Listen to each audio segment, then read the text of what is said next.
میں آپ کو بتانا چاہتا ہوں کہ میری فیملی جو ہے وہ گلاسگو میں ہے، اسکاٹ لینڈ میں ہے، اور میرے پوتے پوتیاں، نواسے نواسیاں، میری والدہ، میری فیملی وہاں پر ہے۔ اور کبھی کبھی پریشر بھی ہوتا ہے کہ بھئی آپ اب واپس آ جائیں، لیکن میں آپ کو بتانا چاہتا ہوں کہ میری والدہ، جن کی عمر 95 سال ماشاءاللہ، اور میرے خیال میں سب سے زیادہ بیٹوں کی فیملی کی ضرورت بزرگوں کو ہوتی ہے۔ میری فیملی جب یہ کہتی ہے کہ آپ واپس آ جائیں تو میری والدہ مجھے کہتی ہے کہ بیٹا،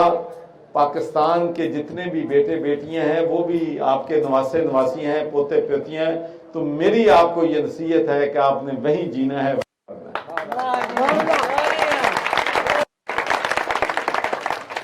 تو ماشاءاللہ میں آپ کو یہ بات یقین دلاتا ہوں کہ میں پاکستان کے بچوں سے، بچیوں سے، بہنوں سے، بھائیوں سے اتنی ہی محبت کرتا ہوں جتنی میں اپنے خاندان کے لوگوں سے کرتا ہوں۔ پوری دنیا میں، یورپ میں، برطانیہ میں، امریکہ میں، وہ ملک صرف اسی ایک بات پہ ترقی کر گئے ہیں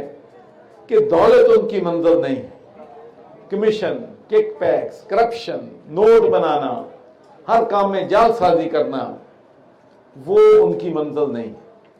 وہ لوگ سیاست میں آتے ہیں جو سیاست کو عبادت سمجھتے ہیں،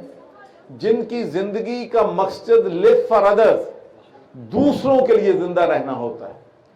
جو ان کی زندگیوں کو بہتر بنانا چاہتے ہیں، جو ان کے مسائل حل کرنا چاہتے ہیں، جو غربت کا خاتمہ کرنا چاہتے ہیں۔